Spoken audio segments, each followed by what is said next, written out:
Isa po ang halamang ito sa talagang gustong-gusto ko kong paramihin kasi po natutuwa po ako sa kanyang dahon. May kakaibang ganda at kakaibang mga kulay.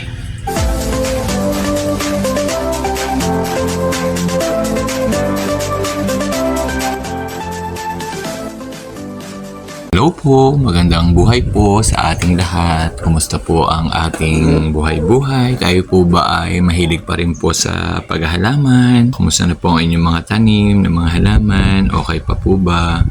Ako po ay patuloy pa rin pong nag-i-enjoy sa aking paghahalaman kasi po isa po ang paghahalaman sa nakakapagbigay sa akin ng saya at nakakapagpaalis po kahit papano ng stress at iba rin po ang pakiramdam pag may nakikita po tayong mga halaman. Sa araw pong ito ay papakita ko po ang mga halaman na ayon po sa Feng Shui ay ito po ang kinukonsidered na bibida ngayong 2026 at ito po ay sinasabing mga lucky plants. Kaya po tingin-tingin po tayo sa garden, tingin din po kayo sa inyong garden kung meron din po kayo ng mga halamang ito. So iisa-isahin ko po yung mga sinasabi po sa Feng Shui na mga halaman po na lucky plants po ngayong 2026.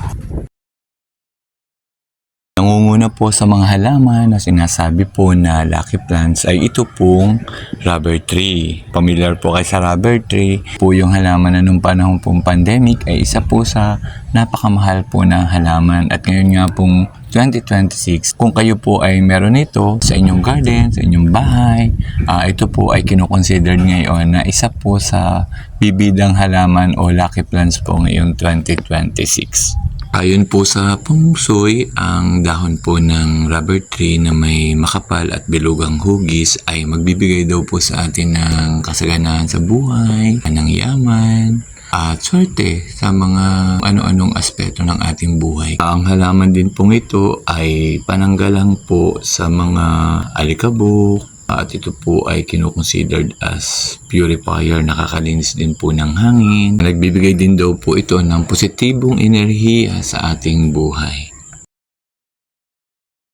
Ang snake plants ay isa rin sa kinukonsidered na o tinatawag na lucky plant dahil ayon sa Feng Shui, ang halamang ito ay kayang magtaboy ng mga negatibong enerhiya na makakaapekto sa isang pamilya.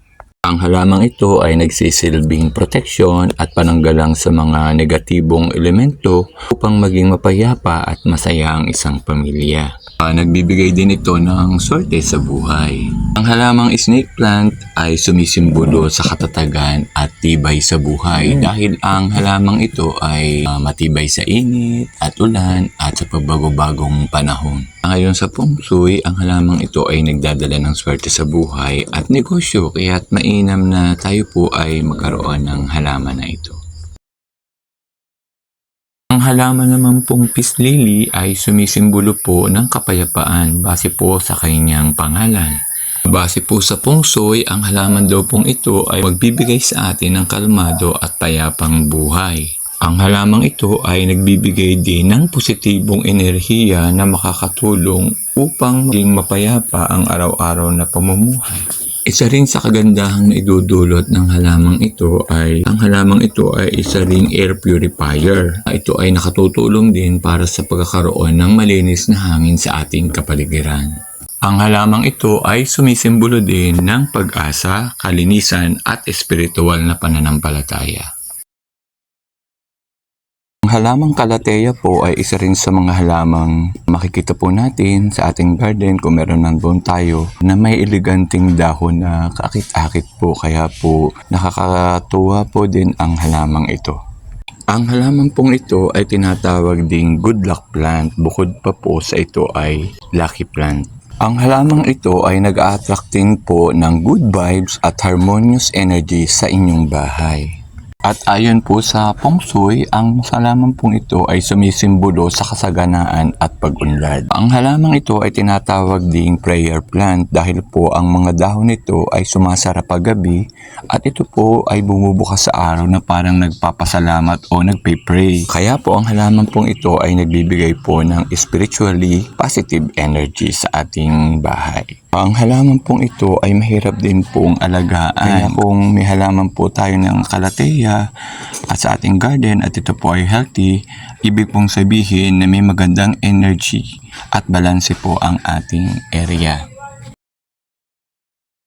Ang aloe vera ay isa rin sa mga halaman naman na nag-a-attract din po ng good luck o swerte at positibong enerhiya na nakakatulong po sa ating pong buhay. Ang halaman pong aloe vera ay tinatawag din o kinukonsider din pong healing plant dahil po sa mabisa nitong katas o gel na ginagamit po sa paggagamot ng sugat, ng paso at ginagamit din po as skincare. Kapag po may tanim kayong mga aloe vera at ito po ay malalago at marami pong mga pups o suloy, ito po ay nagbabadya ng kasaganaan at maraming blessing po na paparating sa pamilya at magagandang oportunidad po na dadating. Ang halamang spider plant ay nag-a-attract din ng positibong enerhiya. Ito ay kilala din as air purifier o nakapagpapalinis ng hangin. Ang halamang spider plant ay isa sa halamang napakadaling alagaan kaya ayon sa feng shui, ito ay sumisimbolo ng kasaganaan, katatagan, yaman at mabuting kapalaran. Ang halamang ito ay swerte din para sa mga bagong lipat ng bahay at negosyo. Ang Caladium naman po ay kilala sa makukulay nilang dahon at hugis pusong dahon. At ito po ay sumisimbolo sa pag-ibig at positibong ugnayan ng isang pamilya.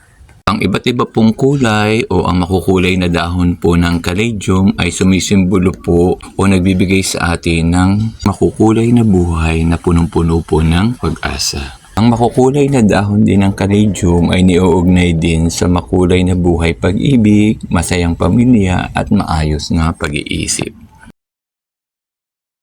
Ang Adenium naman po ay tinatawag pong desert rose. Ang bilugan at matabang katawan po nito ay pinaniniwala ang magdadala ng swerte at kasaganaan sa buhay at negosyo. Ito pong halamang ito ay sumisimbolo din ng kasiyahan at tagumpay. Ang adenium o ang halamang adenium ay madaling i-propagate at sumisimbolo din ito ng magandang simula sa trabaho at negosyo. Ang halamang aglonema naman ay sinasabing halamang nagbibigay ng pangmatagalang swerte, kayamanan at proteksyon sa pamilya. Ang makukulay nitong mga dahon ay sumisimbolo sa pag-ibig, pananalapi, tagumpay at kasaganaan. Ang halamang ito ay proteksyon din sa mga negatibong enerhiya na makakaapekto sa buhay ng tao. Ang kapalaran po natin ay nasa atin pong mga kamay. Kung ano man po ang gusto nating makamit, tayo po ang magpapasya at hawak po natin ang ating buhay. Ang tunay na ikatatagumpay po natin ay ang ating pagsisikap at pagtitiyaga. Tayo po ay maituturing na maswerte na kung tayo po ay may pamilyang nagkakasundo at sama-sama at nagmamahalan. May mga bagay po na magbibigay sa atin ng swerte tulad nga po ng mga halaman, mga hayop, mga tao at kung sakaling suswertihin po tayo, huwag naman po tayong kakalimot na magpasalamat sa ating Panginoon. Dahil ang tunay na swerte po ay ang pagmamahal na ibinibigay niya sa ating lahat nang wala pong hinihintay na anumang kapalit.